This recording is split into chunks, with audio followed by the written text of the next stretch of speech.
All right, guys, welcome back to the ALGS channel. Hope you guys are all doing well and having a great day so far. Not gonna lie, I did not feel like doing my hair this morning. Just got out of bed, got a little bit of a bedhead, but I decided to talk about some Apex Legends because we have a good bit to discuss in today's video regarding one player who thinks that maybe a lot of people that are using a certain kind of keyboard could possibly be cheating. Also, Imperial How reacting to a crazy moment that happened last night on stream in the Pro League matches as well. And then maybe not some drama, but more so like crazy events that have been happening in the Pro League now that the end is coming around. People starting to get desperate, and obviously desperate times call for desperate measures. So we're seeing some crazy plays. So make sure to like the video, subscribe to the channel if you guys want to stay up to date, all things Apex Legends esports related. Without further ado, let's go ahead and dive right into this. So the first thing I wanted to make mention of here, so I actually posted this on my Twitter, but EA actually, you guys may know if you watch my JMeyels channel, you know, they're posting a Story of the Outlands trailer today, and in that we might get a little bit of a patch notes drop. Well, it seems like they updated their website.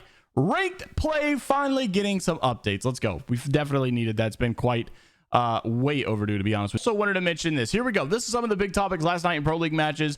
We had some crazy events. So Minus Tempo had posted this. Normally he likes to post this, a lot of drop spots and stuff like this. He says only one contest on both maps for the time being, but keep an eye out for the games on Stormpoint because you never know what might happen. Group B is playing their fifth match, which means they're most likely going to have at least 60 playoff points overall after today's results. Group C, on the other hand, is playing their fourth match today, which means they would likely have 48 playoff points at least. So basically, Group C, if you guys can see right here, they still have 2 more matches, right? So they get to play every single match for this last round of splits, right? They played yesterday. They're going to play again. They're going to play another time. So they have plenty of matches to go through. So obviously, they're not too worried, I guess, about some of the scorecards. Like, they have plenty of chances to get back in it. However, Group B is knowing that they don't have as many matches to play here, so they're going to have to, you know, pull out some crazy plays as well. And that's when we started to see some crazy changes. Basically, Minus Tempo says that World's Edge is a crap show. Things are going out of like control. He says, I can't say who is going anywhere anymore because the teams are changing their drop spots last minute. So we had Oxygen that swapped with Dark Zero at some point. Luminosity went Siphon out of nowhere. Oxygen, but ran into Dark Zero at some point as well. Optic said, where did Luminosity go? And then found their trail and went to third party them at Siphon and not even looting City or Mod. So it seems like teams were just getting really desperate for some kills or something. It got really insane. So that's why we started seeing some crazy plays. And then you even had this moment right last night. Hal was basically watching some of E8's games, and this was JMeyels in them. And it was actually kind of funny because they were having some issues whenever they were in here. They were getting shot by one team, third party by another team. They thought that these teams were colluding against them. Like, some people were actually getting blamed yesterday for teaming, which I thought was a little crazy. But nonetheless, I understand that whenever, you know, you get to the end like this, people start to get really upset about how some of these players are playing. So take a look at this clip and let me know what you think. I obviously don't think these guys are teaming. They're just that good, but they thought they got colluded on here. And I don't think this is any kind of like serious accusations. I think they're just saying basically like we got the most unfortunate third party of third parties, but this really ruined their games. So roll the clip. Like, bro, doesn't even make any sense. No, we just play it from this building or this building. We just have to get one of the two and not die. Glitch will go for this building, I'm pretty sure, so we should just get this one for now. They might be routing this corner. Yeah. Taking damage. I'm porting up. He just got stuck from checkpoint. Oh. Wait, what? We got colluded on. We should just fucking We got colluded. We've been compromised. We got stuck by a silent arc by NRG. That's Live sinks at 31 months. Suck us. I just died to X. No.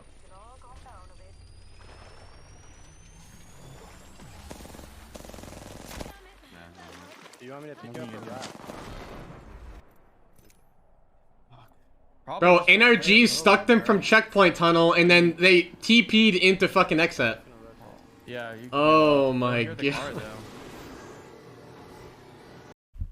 So obviously I understand, like, you know, this is a sucky situation. And a lot of the players were even complaining yesterday over on Twitter regarding a lot of the issues with the game in general. Like, we had literally, I posted yesterday, my timeline back to back was literally people complaining about the audio. Aiden saying, look, I can't hear anything that's going on right now. Sweet also said, share this tweet if you have died in Apex Legends to someone with no audio or no weapon tracers or no weapon sound. And if we get enough likes, they will figure out a solution. So it's been absolutely insane to see all the issues that are going on. And I hate that it's happening in the Pro League matches as well now, but nonetheless, it's what you could expect. Now, in that clip, obviously, you heard them talking about Glitch as well. Glitch is one of those teams that are on the outskirts of qualifying. I don't think they're actually going to be able to make it. I believe they may have one game left in Group B. Yeah, they do have one game left, but it's gonna have to be like a literal insane game if they're gonna make it, because it's just not looking good for them.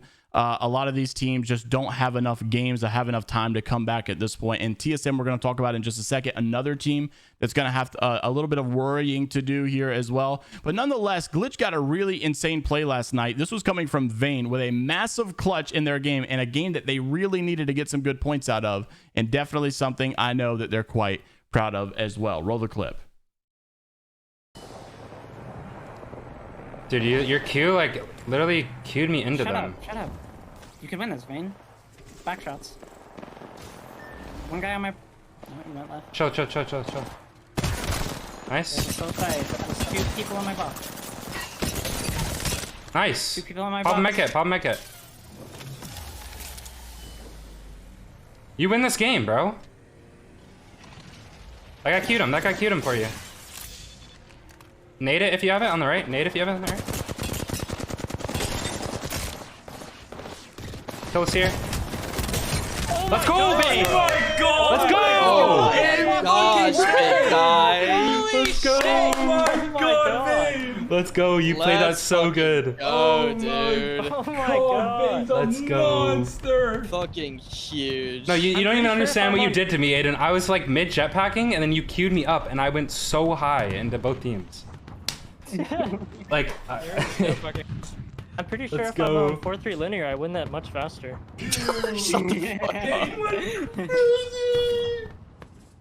good shit. So obviously, huge play for Glitch. They really needed that game, and we're going to go over the scorecards in just a second and see kind of like how much it impacted. But like I said, that was a massive play coming from Vayne, and good to see. Also wanted to mention, just before we start to talk about these scorecards, there's actually some teams that were, this is so unprofessional and so unfortunate as well. Over the challenger circuit side of things, there was actually a couple teams I think that got banned, and then because there was a lot of issues in the games as well, a lot of teams were posting on Twitter that, you know, that they missed the playoff, or they missed the next round by 1 point, by 6 points or whatever. And a lot of times they said they got griefed by teams that were eventually banned later, and they got no like reconciliation for this, I guess, as well. It's kind of unfortunate. So Light had actually made mention that a whole team was banned for cheating in the semifinals. And then we have this guy running around and still unbanned, walling an ALGS challenger circuit, will forever be doomed with an open registration system like this, and a crap anti-cheat as well. Still, you know, can't wait till a cheater makes it to Pro League. Honestly, I'm surprised it hasn't happened yet, that some cheaters somewhere along the lines have not made it to Pro League at some point. But you can see, like, these guys are just running way out in the open, not worried about any team shooting at them at all. They're just aping teams and pinging teams. They know exactly where they are. It's just kind of, it's obviously, it's very blatant at this point, but it's just kind of crazy to see all of the issues going around, and not much, I guess, help in all of this as well. No response still from Respawn. And even over on my YouTube channel for the Apex Lounge, we had made mention earlier this morning about a snipe down clip. And this is what was crazy to me, is the fact that I love how I don't have none of the stuff pulled up. I'm not prepared. I just kind of go with the flow, honestly. So this was a snipe down clip right here, and he just basically flamed Respawn for this. And even the title, you know, Snipe publicly flames Respawn for killing Apex. Watch what he has to say right here. Honestly, a very passionate response. I respect it totally. But this is why Respawn needs to come out and at least say something, because this is how bad it looks. Roll the clip. I think the last thing that I want to say on that topic is, when it gets to a certain point where this has been happening for over a month, like we're going on almost 2 months of these audio issues, and there's been nothing addressed, I start to question. And I know, like, I respect the people who do development and the coding. I know it's difficult. It's not an easy job, but I start to question the talent behind the scenes of who is responsible for the audio issues, and how has it not been found and fixed in a timely manner. Because, and I'm sure they're great at their jobs, but these are supposed to be the best of the best people at what they do. How has it taken this long to fix something like this? And if it's that bad, like, say, I don't care if you have to tell us publicly, we can't figure it the hell out, but at least I have some sort of reasoning, because when it's not addressed, I just think you don't freaking care. Like you really just do not care, and your only goal is to push out cosmetics. Honestly, I feel like it's just perfectly said there from Snipe. You really can't get much better than that, and I'm glad, honestly, he took a strong stance on that as well. Hopefully, Respawn will eventually start talking because we need some kind of clarification very soon. And even with the trailer that came out today, maybe they'll actually come out and make some kind of response as well. Lastly, just as we close the video, I want to go over these scorecards. So the way that it sits right now, you guys could see that TSM is currently located in the 12th position. NRG is located in the 9th position, and NRG actually still has one more chance to play. So it's more than likely that NRG will be able to qualify for that LAN. Furia also is another team that could possibly qualify for that LAN. They're actually looking pretty good. And don't forget, so we've got round 3 A versus C, we've got round 3 B versus C, and then we've got May the 7th is going to be the finals as well. So a lot of games to still be played, a lot of people on the brink of, and TSM still has a chance, but they have to have a very good night coming up very shortly. And then Glitch Energy also on the brink of this, 11th and 12th for Glitch and TSM, up there close towards the top 10, but they need their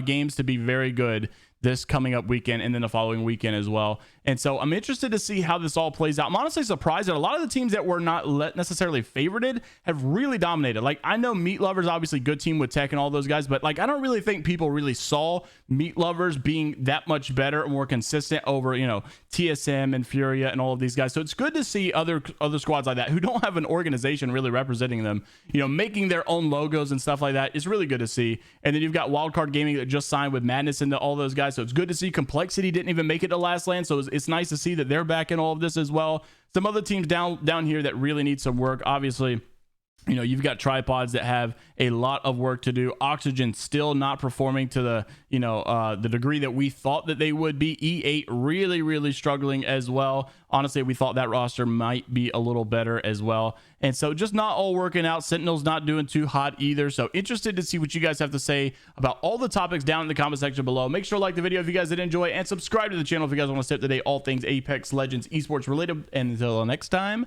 I will see you all later, Gators. Sorry for all the bloopers. Honestly, I'm trying to get everything in one take because it's so much easier and faster. But, I don't think I did too bad. So, see you guys later. Take care.